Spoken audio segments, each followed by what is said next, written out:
Assalamualaikum warahmatullahi wabarakatuh. Apa kabar anak-anak? Semoga selalu dalam keadaan yang sehat ya. Alhamdulillah, hari ini kita akan kembali belajar bersama saya Ustazah Isti dalam tema yang ketiga, benda di sekitarku.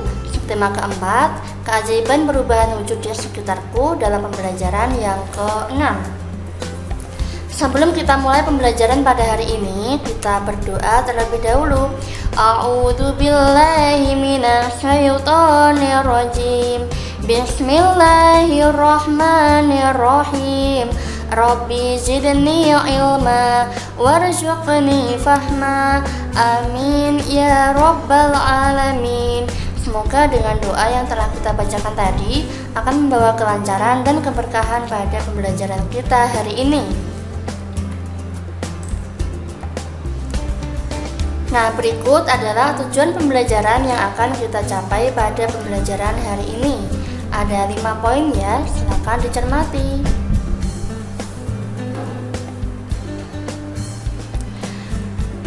Nah, di pembelajaran yang lalu kita sudah mempelajari beberapa perubahan wujud ya. Ada mencair, kemudian ada membeku, ada mengembun, kemudian ada juga menguap, ada menyuplim, kemudian ada mengkristal. Nah, perubahan wujud tersebut dialami dalam kehidupan sehari-hari.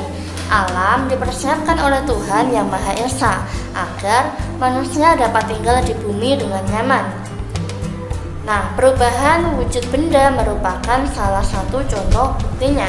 Nah, coba perhatikan gambar berikut ini ya. Nah, ini gambar yang pertama adalah petani garam ya.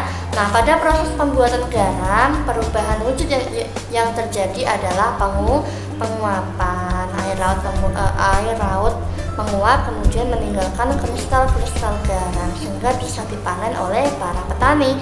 Kemudian yang kedua ini adalah gulali ya. Proses perubahan wujud yang terjadi pada pembuatan gulali ini adalah mencair dan membeku. Kemudian gambar yang ketiga ini adalah global warming. Pada global warming ini ya terjadi perubahan wujud ini ya mencair. Ya, karena pada global warming itu salah satu tandanya adalah mencairnya es di kutub utara. Kemudian gambar selanjutnya ini adalah embun ya. Kemudian gambar yang terakhir ini adalah proses terjadinya hujan. Nah, pada proses terjadinya hujan ini perubahan wujud yang terjadi adalah penguapan dan juga pengembunan. Lanjut ya. Nah, berikut jenis perubahan wujud yang terjadi ketika kita membuat garam adalah penguapan ya. Ya, penguapan itu adalah terjadi apabila air laut menguap dan tersisa butir-butir garam. Nah, pada proses inilah terjadi perubahan wujud, yaitu ini ya, penguapan atau menguap. Nah, ketika kita membuat es krim, jenis perubahan wujud apa yang terjadi? Iya, benar sekali, membeku ya. Nah, air dan bahan-bahan lain membeku setelah diletakkan di suhu rendah atau di dalam freezer. Nah, pada proses inilah terjadi proses pembekuan ya. Terjadi perubahan wujud benda dari cair menjadi padat. Kemudian kalau embun pagi, jenis perubahan wujud apakah yang terjadi? Iya, pengembunan ya. Kemudian ketika membuat gulali, perubahan wujud yang terjadi adalah mencair dan juga membeku. Kemudian ketika terjadi hujan, proses yang perubahan wujud yang terjadi adalah penguapan. Nah, Siti tinggal di desa. Masyarakat desa tempat tinggal Siti rukun dan damai. Terciptanya hidup rukun dan damai berkat adanya persatuan dan kesatuan di antara sesama warga. Tetangga Siti berasal dari suku yang berbeda-beda, agamanya pun berbeda-beda. Setiap warga saling menghormati perbedaan itu. Jika ada tetangga yang sakit, mereka akan saling menjenguk. Selain menjenguk, mereka juga akan bersedia untuk membantu. Nah, bagaimana dengan lingkungan tempat tinggal kalian? Nah, coba amati tabel berikut ini ya. Berilah tanda centang pada keadaan yang menunjukkan sikap saling bersatu. Nah, ini yang pertama, rukun dengan tetangga. Nah, menurut kalian rukun dengan tetangga itu merupakan sikap saling bersatu atau bukan? Iya, rukun dengan tetangga merupakan sikap saling bersatu ya. Kemudian nomor 2, saling menyapa jika bertemu dengan tetangga. Nah, ini juga menunjukkan sikap saling bersatu. Kemudian menolong tetangga yang sedang mengalami kesulitan. Nah, ini juga termasuk ke dalam sikap saling bersatu.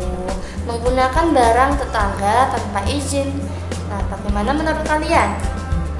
Nah, ini bukan ya.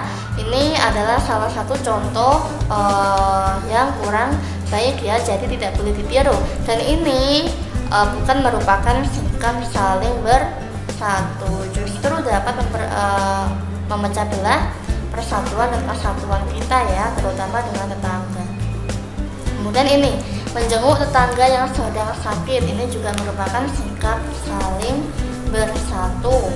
Bermain bersama tetangga sebaya di sekitar rumah, ini juga merupakan sikap saling bersatu.